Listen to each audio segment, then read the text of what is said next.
ശക്തിയായ ശ്രമങ്ങൾ നടന്നുകൊണ്ടിരിക്കുകയാണ്. അപ്പോൾ നമ്മളെ സംബന്ധിച്ചിടത്തോളം ഈ മഹാന്മാരായ ആളുകളെ വില കുറച്ച് കാണിക്കുന്ന, മഹാന്മാരായ ആളുകളുടെ മഹത്വം, അവരുടെ ആ യഥാർത്ഥ ജീവിത മാതൃക ജനങ്ങളുടെ മുമ്പിൽ നിന്ന് തുടച്ചു നീക്കി അവരെ ഒരു വല്ലാത്ത വേറെ ഒരു അവസ്ഥയിൽ പരിചയപ്പെടുത്തിക്കൊണ്ടിരിക്കുന്ന ഈ ഒരു സ്ഥിതിവിശേഷം എത്ര കാലം തുടരുന്നുവോ അത്രയും കാലം ജനങ്ങളുടെ മനസ്സ് ഏത് ചൂഷകർക്കും വളച്ചെടുക്കാൻ പറ്റുന്ന രൂപത്തിൽ പാകപ്പെട്ടിരിക്കും എന്ന് പറയാൻ നമ്മൾ ബാധ്യസ്ഥരാണ്. ഇത് വലിയ വലിയ വലിയ വലിയ മഹാന്മാരുടെ, ഇപ്പോ എന്തിനധികം പറയണം, മദ്ഹബിന്റെ ഇമാമുകളെ കുറിച്ചുള്ള നമ്മുടെ അഭിപ്രായം പോലെയല്ല മുഹയ്യദ്ദീൻ ഷെയ്ഖ്, റിഫായി ഷെയ്ഖ് എന്നൊക്കെ പറയുമ്പോൾ നമ്മുടെ മനസ്സിലുള്ളത്. എന്തുകൊണ്ട് സംഭവിച്ചതാണ്? ഇവര് ഈ മദ്ഹബിന്റെ ഇമാമുകൾ അള്ളാഹുവിന്റെ ഔലിയാക്കളാണ്. അതുപോലെ നേരത്തെ പറഞ്ഞ മുഹയ്യദ്ദീൻ ഷെയ്ഖിൻ, റിഫായി ഷെയ്ഖിനെ പോലെയുള്ള മഹാന്മാരും അള്ളാഹുവിന്റെ ഔലിയാക്കളാണ്. എന്തുകൊണ്ട്? ഈമാനും തഖ്വയുമുള്ള എല്ലാ വിശ്വാസിയും അള്ളാഹുവിന്റെ ഔലിയാക്കളിൽപ്പെട്ടവരാണല്ലോ. പക്ഷേ ഇമാം ഷാഫിഈ എന്ന് കേൾക്കുമ്പോൾ നമ്മുടെ മനസ്സിൽ എന്താ വരുന്നത്? എന്നാൽ മുഹയ്യിദ്ദീൻ അബ്ദുൽ ഖാദിർ ജീലാനി എന്ന് കേൾക്കുമ്പോൾ നമ്മുടെ മനസ്സോ? അത് രണ്ടും തമ്മിൽ വ്യത്യാസമുണ്ട്. ഈ വ്യത്യാസം എവിടെ നിന്ന് വന്നു? അത് ഈ വിഷയത്തെക്കുറിച്ചുള്ള അജ്ഞതയിൽ നിന്ന് വന്നിട്ടുള്ളതാണ്. വാസ്തവത്തിൽ ഇവരൊക്കെയും മഹാന്മാരാണ്, ഇവരൊക്കെയും ഇസ്ലാമിക ജീവിതം നയിച്ചവരാണ്, ഇവരൊക്കെയും അന്ധവിശ്വാസങ്ങൾക്കും അനാചാരങ്ങൾക്കും എതിരിൽ ഖുർആനിന്റെയും സുന്നത്തിന്റെയും അടിസ്ഥാനത്തിൽ പ്രവർത്തിച്ചവരാണ്. എന്തിന് ഗുനിയത്തു ത്വാലിബീൻ എന്ന് പറഞ്ഞുകൊണ്ട് അബ്ദുൽ ഖാദിർ ജീലാനി അവർക്കൊരു ഗ്രന്ഥമുണ്ട്, അൽ ഗുനിയ ലി ത്വാലിബിൽ ഹഖ്. വളരെ പ്രസിദ്ധമാണ് ആ ഗ്രന്ഥം. ആ ഗ്രന്ഥത്തിൽ അദ്ദേഹം വളരെ ശക്തമായി ഈ ചൂഷകർക്കെതിരിൽ ശബ്ദമുയർത്തുന്നുണ്ട്. ഇന്നി അറാ ഉലമാഅക്കും ജുഹാലൻ വസുഹാദക്കും ത്വാലിബീന ദുനിയ എന്നൊക്കെ പറഞ്ഞുകൊണ്ട്, നിങ്ങളുടെ ഈ പണ്ഡിതന്മാരെ ഞാൻ വെറും വിഡ്ഢികളായിട്ട് കാണുന്നു. നിങ്ങളുടെ കൂട്ടത്തിൽ ഈ വിരക്തരായ ആളുകളുണ്ടല്ലോ, ഒന്നും വേണ്ട, എനിക്ക് ദുനിയാവ് വേണ്ട എന്ന് പറഞ്ഞവർ, അവർ ദുനിയാവ് വേണ്ട എന്ന് പറഞ്ഞിട്ടുള്ളത് ആ പരിത്യാഗമാണ്, എല്ലാം മട്ടമളയാനുള്ള മാർഗം, എല്ലാം സ്വന്തമാക്കാൻ എനിക്കൊന്നും ഒന്നും വേണ്ട എന്ന് പ്രഖ്യാപിക്കലാണ് എളുപ്പവഴി എന്നതുകൊണ്ട് സുഹൃദിന്റെ വഴി സ്വീകരിച്ചവരാൻ എന്നൊക്കെ പറഞ്ഞുകൊണ്ട് ജനങ്ങളിൽ പടപ്പുകളെയല്ല പടച്ചവനെയാണ് തവക്കുലാക്കേണ്ടത് എന്നെല്ലാം വളരെ ശക്തമായ ഭാഷയിൽ എഴുതി വെച്ച മഹാൻ.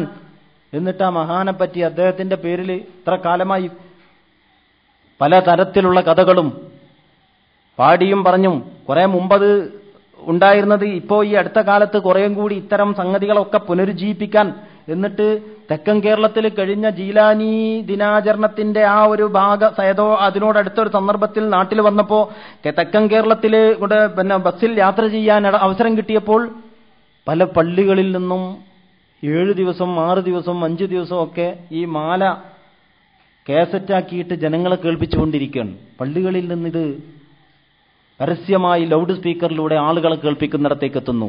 എന്നെ പിടിച്ചവർ ഏതും പിടിക്കണ്ട, എന്നെ പിടിച്ചവർ ഏതും പിടിക്കണ്ട, എന്നെ പിടിച്ചോർക്ക് ഞാൻ കാവലെന്നോവർ, എന്റെ മുരീദാരും നരകത്തിലില്ലെന്ന് നരകത്തെ കാക്കും മലക്ക് പറഞ്ഞോവർ, എന്റെ മുരീദാരും നല്ലവരല്ലെങ്കിൽ എപ്പോഴും നല്ലവൻ ഞാനെന്ന് ചൊന്നോവർ. ഇങ്ങനെ ഇത് എഴുതിയ ആൾക്ക് തന്നെ തോന്നിയിട്ടുണ്ട് സംഗതി ഇത്തിരി ഓവറാണ് എന്ന്. അതുകൊണ്ട് മൂപ്പർ ആ സ്വഭാവത്തിലാണ് അതൊക്കെ അവസാനിപ്പിച്ചിട്ടുള്ളത്. അപ്പോ ഈ മുഹയ്യിദ്ദീൻ ഷെയ്ഖ് അവർകൾ ഈ ഒന്യ പോലെയുള്ള അദ്ദേഹത്തിന്റെ പ്രസിദ്ധമായ എല്ലാ കിതാബിലും തറപ്പിച്ചു പറഞ്ഞിട്ടുള്ള കാര്യം, അള്ളാഹുവിനെയും പ്രവാചകനെയും മുറുകെ പിടിക്കണം, ഖുർആനും സുന്നത്തും മുറുകെ പിടിക്കണം, പടപ്പുകളുടെ പിന്നാലെ പോകരുത്. എന്നിട്ട് ഷെയ്ഖ് അവർകളെ കുറിച്ച് ഇവർ പറയുന്നതോ, എന്നെ പിടിച്ചവർ ഏതും പിടിക്കണ്ട, എന്നെ പിടിച്ചവർക്ക് ഞാൻ കാവലെന്നോവർ. ഈ രീതിയിൽ മഹാന്മാരെ താറടിച്ചു കാണിക്കുന്ന, ഇതിനേക്കാൾ സങ്കടകരമാണ് അഹമ്മദ് അൽ കബീർ റിഫായി, മഹാനായ പണ്ഡിതനാണ്. അദ്ദേഹത്തിന്റെ ജീവചരിത്രം നമുക്കൊക്കെ വാങ്ങി വായിക്കാൻ കിട്ടും ഗ്രന്ഥങ്ങളിൽ. വളരെ വലിയ ഇസ്ലാമിക സേവനം ചെയ്ത മഹാനവർകൾ, ആത്മീയമായ സമൂഹത്തിന്റെ ദാഹം തീർത്തുകൊണ്ട് ആത്മീയതയുടെ വഴിയിലൂടെ ജനങ്ങളെ ഇസ്ലാമിന്റെ പാന്താവിലേക്ക് ക്ഷണിച്ച മഹാൻ. എന്നിട്ട് അദ്ദേഹത്തെ പറ്റി എല്ലാം കൂടി പറയാൻ ഇവിടെ നേരമില്ല. ഒരു സാമ്പിൾ പറഞ്ഞ സ്ഥിതിക്ക് ഞാൻ പറയാൻ, മാല ഞാൻ നേരത്തെ പാടണം ഉദ്ദേശിച്ചല്ല, അതിന്റെ ഇടയിൽ അങ്ങ് വന്നപ്പോ കൂട്ടത്തിൽ നിങ്ങൾ കേൾപ്പിച്ചു എന്നേ ഉള്ളൂ. മുന്നം തുടിമുട്ടി കഅബനെ ചുറ്റുമ്പോൾ. വിഷയം എന്താന്ന് ചോദിച്ചാൽ, ഈ അഹമ്മദുൽ കബീർ റിഫായി അവരുടെ പേരിലുള്ള മാല, റിഫായി മാലയിൽ പറയാൻ, ഈ മഹാനവർകള് ചണ്ടയും കൊട്ടിക്കൊണ്ട് കഅബൻ തവാഫ് ചെയ്യാൻ വേണ്ടിയിട്ട് ചെന്നത്രേ. ചണ്ട കൊട്ടിക്കൊണ്ട് കഅബൻ തവാഫ് ചെയ്യാൻ വേണ്ടി ചെന്നപ്പോ മക്കയിലുള്ള ആളുകൾ പറഞ്ഞു, ചണ്ട കൊട്ടിയിട്ടൊന്നും ചെയ്യണ്ട, അല്ലാതെ ചെയ്യാൻ പറ്റുമെങ്കിൽ ചെയ്താൽ മതിയും. അപ്പൊ ഇദ്ദേഹം ചെണ്ട ഒരു മതിലുമ തൂക്കിയിട്ട് കഅബത്തോട് ചെണ്ടയെ തവാഫ് ചെയ്യാൻ കൽപ്പിച്ചു. അങ്ങനെ കഅബം ചെണ്ടയെ തവാഫ് ചെയ്തു. അള്ളാഹ് ഞെട്ടിവിറച്ചു. മലായിക്കത്തുകൾ ആകെ വിറകൊണ്ടു, 7 ആകാശവും വാതിൽ തുറന്നു എന്നൊക്കെയാണ് മാലയിൽ പറയുന്നത്. ഇതിനെ ന്യായീകരിക്കാനും ഇതിനെ വിശദീകരിക്കാനും വരെ ഇവിടെ ആളുണ്ട് എന്ന് നിങ്ങൾ ഓർക്കണം. മുന്നം തുടിമുട്ടി കഅബാനെ ചുറ്റുമ്പോൾ മുന്നം തുടിമുട്ടി കഅബാനെ ചുറ്റുമ്പോൾ മക്കികൾ ഇംബിതം വേണ്ടാന്ന് ചൊന്നോവർ ഉടനെ റിഫഈ മാദിലും മൽ കുളത്തിയാൽ അഫഫൽ കഅബം തവാഫെന്ന് ചൊന്നോവർ ഉടനെ കഅബം തൂളുങ്കുന്ന നേരത്ത് ഒളിവർ റിഫഈ എന്നല്ലാഹ് വിളിച്ചോവർ 7 ആകാശം വാതിൽ തുറന്നു പോയി ഇളകി മലക്കുകൾ ഒക്കെയും വിളിച്ചോവർ. നോക്കണം, ആ സ്വാമി പണ്ട് ഇപ്പൊ അടുത്ത് തോക്കുമായിട്ട് ആലുവ സ്റ്റേഷനിൽ ചെന്നപ്പോണ്ടായല്ലോ പോലീസുകാർക്കൊരവസ്ഥ. അതുപോലെയായി എന്നാണ് അള്ളാന്റെയും മലക്കുകളെയും പറ്റി ഇവർ വർണ്ണിച്ചിരിക്കുന്നത്.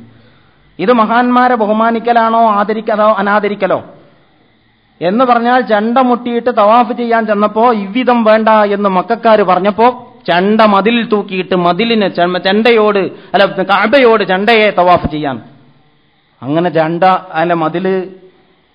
ഉടനെ കഅബം തൂളുങ്കുന്ന നേരത്ത് ഒളിവർ റിഫഈ എന്നല്ലാഹ് വിളിച്ചോവർ. അങ്ങനെ കഅബം തുള്ളാൻ തുടങ്ങിയപ്പോ ഒളിവർ റിഫഈ എന്നല്ലാഹ് വിളിച്ചോവർ. 7 ആകാശത്തിന്റെ വാതിലും തുറന്നു, മലക്കുകൾ ഒന്നാകെ ഇളകി വശായി എന്നൊക്കെയാണ് മാലയിൽ പറയുന്നത്. ഇത്തരം സംഗതികൾ ഈ മഹാൻ ഇതിൽ നമ്മൾ ശ്രദ്ധിക്കേണ്ടുന്ന ചതിക്കുഴി എവിടെയാണ്? സുസമ്മതരും മഹാന്മാരുമായ ഇത്തരം ആളുകളുടെ പേരിൽ എന്ത് കഥയും പ്രചരിപ്പിച്ച് ജനങ്ങളുടെ മനസ്സ് അങ്ങനെ ഒരു അവസ്ഥയിൽ ആക്കി നിർത്തിയാൽ പിന്നെ അങ്ങനെ മാത്രമേ ഈ ചൂഷകരായ ഇതിന്റെ ബാക്കിയുള്ള ആളുകൾക്ക് ഇത് മുതലെടുക്കാൻ പറ്റൂ. അതുകൊണ്ട് മഹാന്മാരെ തന്നെ പിടികൂടി ഇവർ. എന്നിട്ട് ഈ മഹാന്മാരുടെ പേരിൽ ഇതിനൊക്കെ വ്യാഖ്യാനിക്കാനും ഇതിനൊക്കെ ബലപ്പെടുത്താനും വരെ ആളുകളുണ്ട് എന്ന് നിങ്ങൾ ഓർക്കണം. ഇപ്പോ ഇങ്ങനെ നമ്മളൊരു പ്രസംഗം നടത്തിയാൽ ഇതിന് മറുപടി പ്രസംഗം നടത്താൻ ആളുകൾ ഉള്ളിടത്തോളം ഈ കാര്യങ്ങൾ എത്തുന്നു. ഇതൊരു നീക്കപ്പെടേണ്ടുന്ന എതിർക്കപ്പെടേണ്ടുന്ന ഒരു തിന്മയായിട്ട് കാണാൻ പണ്ഡിതവര്യന്മാരായ ആളുകൾക്കേ സാധിക്കൂ. ആ പണ്ഡിതന്റെ സ്ഥാനത്ത് നമ്മുടെ മതപണ്ഡിതന്മാർ നിൽക്കുന്നുവെങ്കിൽ, ആ ഉത്തരവാദിത്തം അവർ നിർവഹിക്കുന്നുവെങ്കിൽ ഈ ആത്മീയതയെയും ഈ ആത്മീയതയുടെ ഈ കച്ചവടവൽക്കരണത്തെയും ഈ ആൾ ദൈവങ്ങളുടെ അഴിഞ്ഞാട്ടത്തെയും നിയന്ത്രിക്കുന്ന മാതൃകാ യോഗ്യമായ ഒരു സമൂഹമായിട്ട് മുസ്ലിം സമൂഹം ഉയർന്നു നിൽക്കും. അല്ലെങ്കിൽ ആ ചതിക്കുഴിയിൽ, ആ ചേറിൽ, ആ ചളിക്കുണ്ടിൽ ഇവരും മൂക്കറ്റം മുങ്ങും. ഇന്നത്തെ സ്ഥിതി അതാണ്. ഓരോന്ന് പൊട്ടിപ്പുറപ്പെടാൻ തുടങ്ങിയപ്പോൾ നീർക്കോലി മുതൽ രാജവമ്പാല വരെ പലതുമുണ്ട്. രാജവമ്പാലമാരുടെ അടുത്തേക്കൊന്നും അവർ എത്തിയിട്ടില്ല. നീർക്കോലികളുടെ മാളത്തിലേക്ക് കുറേശ്ശെ വെള്ളം ചെല്ലാൻ തുടങ്ങിയപ്പോൾ പുറത്തിറങ്ങിയ സാധനങ്ങൾ നോക്കുമ്പോൾ അതിലൊന്നും ഒരു നരേന്ദ്രൻ കമ്മീഷൻ റിപ്പോർട്ടിന്റെ ആനുകൂല്യവും വേണ്ട. സമുദായത്തിന് നല്ല അളവിലുള്ള റിസർവേഷൻ ആ മേഖലയിൽ കിട്ടിയിട്ടുണ്ട് എന്നതാണ്. നിങ്ങൾ ആലോചിക്കണം, മഹാന്മാരായ ആളുകളെപ്പറ്റി അങ്ങനെ പറഞ്ഞു എവിടെ എത്തി? റസൂലുള്ളാഹി സ്വല്ലല്ലാഹു അലൈഹി വസല്ലമയെ സംബന്ധിച്ച് ചരിത്രത്തിൽ നമുക്കറിയാം. പ്രവാചകന്റെ മകന് അസുഖം പിടിപെട്ടപ്പോ ഭാര്യ ആളെ പറഞ്ഞയച്ചു. പ്രവാചകന്റെ അടുത്തേക്ക് ആളെ പറഞ്ഞയച്ചു. റസൂലുള്ളാഹി പറഞ്ഞു, ഇപ്പൊ വരാൻ പറ്റൂല, കുറച്ച് കഴിഞ്ഞിട്ട് വരാം, ഞാനിവിടെ ഒരു അർജന്റ് ഒരു കാര്യത്തിലാണ്. ഞാനതിന്റെ ചരിത്രം നിങ്ങളുടെ മുമ്പിൽ ഇങ്ങനെ വിവരിക്കുകയാണ്. അപ്പോ ഭാര്യ വീണ്ടും പറഞ്ഞയച്ചു, അങ്ങനെ പോരാ, തിരി ഗുരുതരമാണ്, ഇപ്പൊ തന്നെ വരണം. അങ്ങനെ റസൂലുള്ളാഹി വന്നിട്ട് തന്റെ പൊന്നോമന പുത്രനെ എടുത്തിട്ട് മടിയിൽ വെച്ചിട്ട് ആ കുട്ടിയുടെ മുഖത്ത് ചുംബനം കൊടുത്തു. ആ റസൂലുള്ളാഹിന്റെ കണ്ണിൽ നിന്ന് കണ്ണുനീര് ഈ മകന്റെ കവിളിലേക്ക് അങ്ങനെ ഉറ്റി വീണു. ചരിത്രം രേഖപ്പെടുത്തുന്നു. മരണത്തിന്റെ വിളിക്കും മുമ്പിൽ ഉത്തരം താൻ നൽകുന്ന സ്വന്തം പൊന്നോമന പുത്രന്റെ ആ മരണത്തിന് സാക്ഷിയായിക്കൊണ്ട് ദുഃഖിതനായ ഒരു പിതാവിന്റെ എല്ലാ സങ്കടത്തോടും കൂടെ മുഹമ്മദ് മുസ്തഫ. ആലോചിക്കണം. അതേസമയം നിങ്ങൾക്കറിയുമോ, മഹാനായ ശൈഖവർകളുടെ ഒരു സുഹൃത്തിന്റെ റൂഹ് മലക്കുൽ മൗത്ത് അസ്രായീൽ പിടിച്ചു എന്ന ഒരു കാരണത്താൽ അസ്രായീലിന്റെ റൂഹ് നിക്ഷേപിച്ച കൊട്ടക്ക് ശൈഖവർകൾ ഒരു തട്ടുകൊടുത്തു.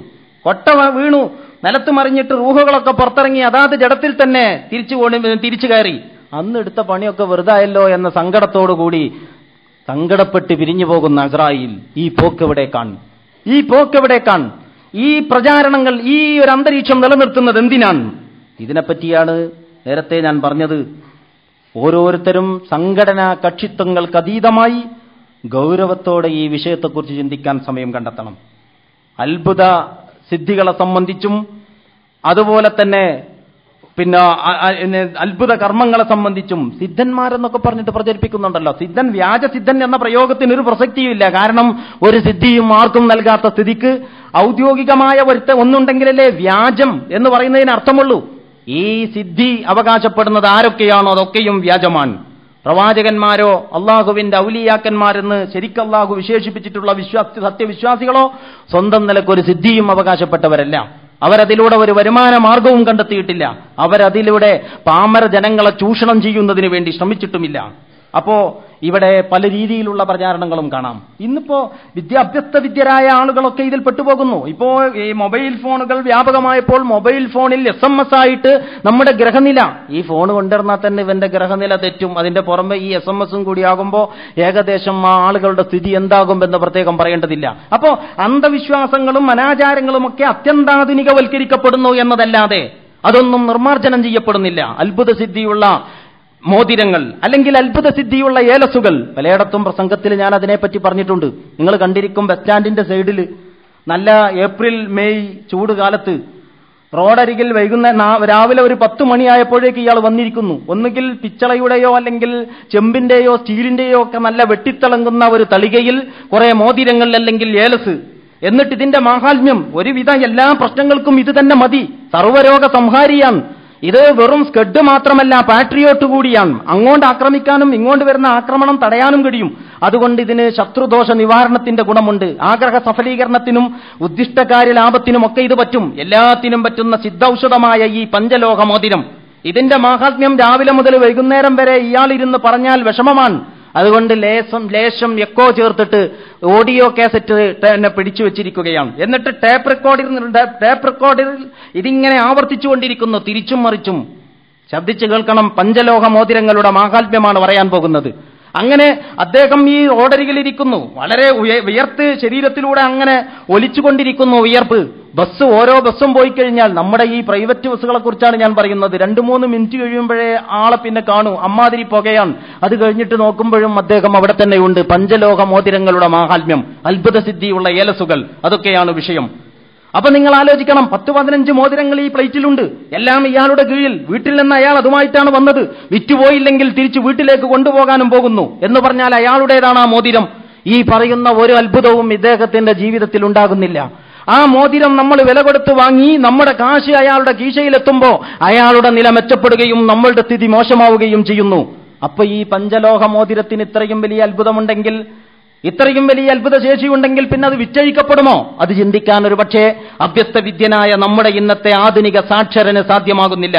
കൈനോട്ടക്കാരെ കാണാം. ഈ കോഴിക്കോട് പുതിയ ബസ് സ്റ്റാൻഡിന്റെ സൈഡിൽ ആ ഫുട്പാത്തിൽ നമുക്ക് കാണാം, പിന്നെ കയ്യിന്റെ പിക്ചറുള്ള ചിത്രമുള്ള ബാനർ ചിരിച്ചു കെട്ടിയിട്ട് അതിന്റെ മറവിൽ ഈ മനുഷ്യൻ ഇരിക്കാൻ. രാവിലെ വന്ന ഇരിപ്പാൻ, വൈകുന്നേരം വരെ അവിടെ ആരെങ്കിലും വരുമോ വല്ല വിവരം കെട്ടോനും എന്ന് നോക്കിയിട്ട് മുഖലക്ഷണവും പറയും. ചിലരുടെ മുഖം കണ്ടാൽ തന്നെ അറിയാം ഇവനെ പോക്കറ്റ് അടിക്കാൻ നല്ല പറ്റിയ സൈസാണ്. അതുകൊണ്ട് മുഖലക്ഷണവും ഇവർ പറയും എന്നാണ് അവർ പ്രഖ്യാപിക്കുന്നത്. അങ്ങനെ കൈനോട്ടവും മുഖലക്ഷണവും. എന്നാൽ ഇയാൾക്ക് രാവിലെ എണീറ്റിട്ട് ആദ്യം സ്വന്തം കൈയൊന്ന് നോക്കിക്കൂടെ, ഇന്ന് എത്ര വരുമാനം കിട്ടും, എത്ര മണിക്കാണ് ആള് വരിക, എന്നിട്ട് അതിനനുസരിച്ച് വന്നിരുന്നാൽ പോരെ? ഈ ഏപ്രിൽ മെയ് മാസത്തിൽ ഈ ചൂടും കൊണ്ടുകൊണ്ട് ഈ രാവിലെ മുതൽ വൈകുന്നേരം വരെ പൊടിയും പുകയും തയ്ച്ച് ഈ റോഡരികിലിരിക്കണോ? അങ്ങനൊന്നും ചിന്തിക്കാൻ ആളെ കിട്ടൂല.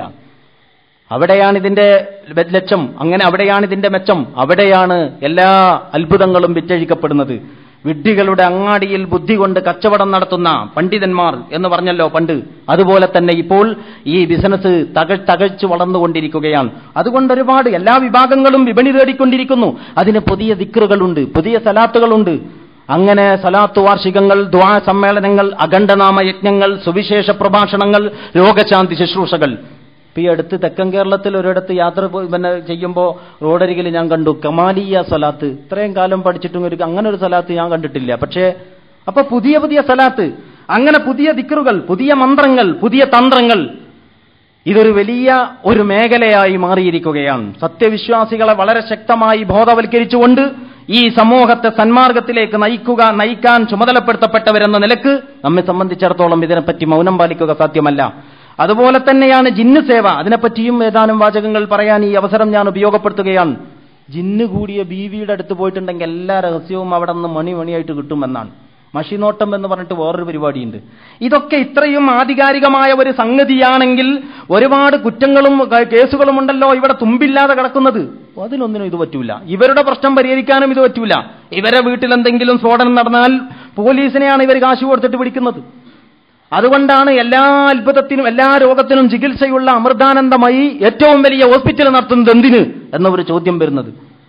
ആഗ്രഹ സഫലീകരണത്തിനും രോഗനിവാരണത്തിനുമൊക്കെ ഇന്ന ദർഗയിലേക്ക് യാത്ര നടത്തിയാൽ മതി എന്ന് പരസ്യം കൊടുക്കുന്ന ആ ദർഗ സ്വന്തമായിട്ട് ആശുപത്രി നടത്തുന്നത് എന്തിന് എന്ന ചോദ്യം അപ്പോഴാണ് അവിടെ നിന്നുണ്ടാകുന്നത്. അപ്പൊ അവർക്കതറിയാം. പക്ഷേ ചിന്തിക്കാത്ത ഒരു സാമാന്യ ജനമുണ്ടല്ലോ എന്നതാണ് ഇവരുടെ വിഷയം. അവിടെ നിന്നാണ് ഇപ്പൊ ഖുർആൻ തന്നെ പറഞ്ഞിട്ടുള്ളതാണ് ജിന്നിന്റെ കാര്യം. സുലൈമാൻ നബി അലൈഹി സ്വലാമിന്റെ സംഭവങ്ങൾ വിശദീകരിക്കുന്നിടത്ത് നിങ്ങൾക്ക് കാണാം, ഫലമ്മാ ഖളാ അലൈഹിൽ മൗത മാ ദല്ലഹും അലാ മൗതിഹി ഇല്ലാ ദാബത്തുൽ അർദ് തഅകുലു മിൻ സഅതഹ് ഫലമ്മാ ഖറ തബയ്യനത്തിൽ ജിന്നു അല്ലൗ കാനൂ യഅലമൂനൽ ഗൈബ മാ ലബിസൂ ഫിൽ അദാബിൽ മുഹീൻ. സൂറത്തു സബയിൽ നിങ്ങൾക്ക് കാണാം. സുലൈമാൻ നബി അലൈഹി സ്വലാം വടികുത്തിപ്പിടിച്ചിട്ട് ഈ ഭൂതപ്രേതാദികളെല്ലാം കൂടി പണിയെടുക്കുന്നതും നോക്കി അതിന്റെ മേൽനോട്ടക്കാരനായിട്ട് നിൽക്കാൻ. അതിന്റെ ഇടയിൽ എപ്പോഴോ സുലൈമാൻ നബി അലൈഹി സ്വലാമിന്റെ റൂഹ് മലക്കുൽ മൗത്ത് അസ്രായീൽ പിടിച്ചു. പക്ഷേ മരിച്ച ഉടനെ തന്നെ ഇദ്ദേഹം മറിഞ്ഞു വീണില്ല. എന്തുകൊണ്ട്? വടിയുണ്ടല്ലോ. അപ്പൊ വടിയുടെ സഹായം കൂടി ഉള്ളതുകൊണ്ട് അങ്ങനെ നിന്നു. എന്നിട്ട് ഖുർആൻ പറയാൻ, മാ ദല്ലഹും അലാ മൗതിഹി ഫലമ്മാ ഖളാ അലൈഹിൽ മൗത, നാം അദ്ദേഹത്തിന്റെ മേൽ മരണം വിധിച്ചപ്പോൾ മാ ദല്ലഹും അലാ മൗതിഹി ഇല്ലാ ദാബത്തുൽ അർളി തഅകുലു മിൻ സഅതഹു, അദ്ദേഹത്തിന്റെ വടി തിന്നുകൊണ്ടിരുന്ന ചതലുകളാണ് അദ്ദേഹത്തെ മരണമറിയിച്ചത്. അതിനു മുമ്പ് അദ്ദേഹം മരണമറിഞ്ഞിരുന്നില്ല, ജനം മരണമറിഞ്ഞിരുന്നില്ല. അങ്ങനെ മലക്കുകൾ ഫലമ്മാ ഖറ, ഈ ചതലുകൾ വടി തിന്നിട്ട് വടി മുറിഞ്ഞ് ഇദ്ദേഹം മറിഞ്ഞു വീണപ്പോൾ ഫലമ്മാ ഖറ തബയ്യനത്തിൽ ജിന്നു, ഇദ്ദേഹം മറിഞ്ഞു വീണപ്പോ ജിന്നുകൾക്ക് ബോധ്യം വന്നു, അല്ലൗ കാനൂ യഅലമൂനൽ ഗൈബ, തങ്ങൾക്ക് ഗൈബ് അറിയുമായിരുന്നുവെങ്കിൽ, ഈ ജിന്നുകൾക്ക് അദൃശ്യമറിയുമായിരുന്നുവെങ്കിൽ മാ ലബിസൂ ഫിൽ അദാബിൽ മുഹീൻ, മരിച്ചു കഴിഞ്ഞിട്ടും പിന്നെ ഇങ്ങനെ നിന്ന് പണിയെടുക്കേണ്ടി വരുന്നുണ്ട്, പിന്നെ അധ്വാനിക്കേണ്ടിയിരുന്നില്ല. നേതാവ് മരിച്ചിട്ടുണ്ട് എന്ന് അറിഞ്ഞ ഉടനെ പിരിഞ്ഞു പോകാമായിരുന്നു എന്നാണ് വിശുദ്ധ ഖുർആൻ പറയുന്നത്. അപ്പൊ മലക്കുകൾ കൊയ്ബറിയില്ല എന്ന് ഇത്രയും ഖണ്ഡിതമായി ഖുർആൻ പറഞ്ഞിട്ട് ഈ ജിന്നിനെ കണ്ട് പേടിച്ചിട്ട് ബുദ്ധിയുടെ സമനില തെറ്റിയ ആള് പറയുന്നത് കേൾക്കാൻ വേണ്ടി അവിടെ കമ്പോളം മറയിട്ടിരുന്ന ആൾ കൂടും. വലിയ വിഷമമൊന്നുമില്ല, എന്ത് പ്രചരിപ്പിച്ചാലും ആളുകൾ വിശ്വസിക്കുമെന്നതാണ് ഇന്നത്തെ കാലത്തിന്റെ അവസ്ഥ. ഇതിലൊക്കെ പല രസകരമായ ഉദാഹരണങ്ങളുമുണ്ട്. ഞാൻ അതിലേക്ക് പോകാത്തത് അത് പലരെയും അവഹേളിക്കുന്ന സ്വഭാവത്തിലായി പോകുമോ എന്ന് ഭയപ്പെടുന്നത് കൊണ്ടാണ്. നിങ്ങൾ പത്രദ്വാര പലതും വായിച്ച് മനസ്സിലാക്കിയിട്ടുണ്ട്. ഈ ചൂഷണത്തിന്റെ ലോകം നമ്മൾ വിചാരിച്ചതിനേക്കാൾ ആഴമുള്ളതാണ് എന്നാണ് എന്റെ അഭിപ്രായം. പ്രിയമുള്ളവരെ, ഞാൻ ഈ സംസാരം അധികം നീട്ടിക്കൊണ്ടുപോകാൻ ഉദ്ദേശിക്കാത്തത് കൊണ്ട് ഇനി ഇതിന്റെ വേറെ ചില വശങ്ങളിലേക്ക് കൂടി സംക്ഷിപ്തമായിട്ട് നിങ്ങളുടെ ശ്രദ്ധ ക്ഷണിക്കുകയാണ്. ഈ ഒരു ആത്മീയത, യഥാർത്ഥത്തിൽ ഇസ്ലാമിന്റെ ഒരു ആത്മീയ കാഴ്ചപ്പാടിനെ പറ്റി ഞാൻ നേരത്തെ പറഞ്ഞു. ഇസ്ലാമിൽ അല്ലാഹു സുബ്ഹാനഹു വ തആല, അള്ളാഹുവിലുള്ള വിശ്വാസം, ഇസ്ലാമിന്റെ തൗഹീദിന്റെ അടിത്തറ, തൗഹീദ് എന്ന് പറയുന്നതിന്റെ വളരെ സുപ്രധാനമായ ഒരു ഭാഗം അള്ളാഹുവിലുള്ള ഈ അദൃശ്യവുമായി ബന്ധപ്പെടുത്തിയിട്ടുള്ള ആ ഒരു ഭാഗമാണ്. അള്ളാഹുവിന്റെ കഴിവും അള്ളാഹുവിന്റെ ശക്തിയും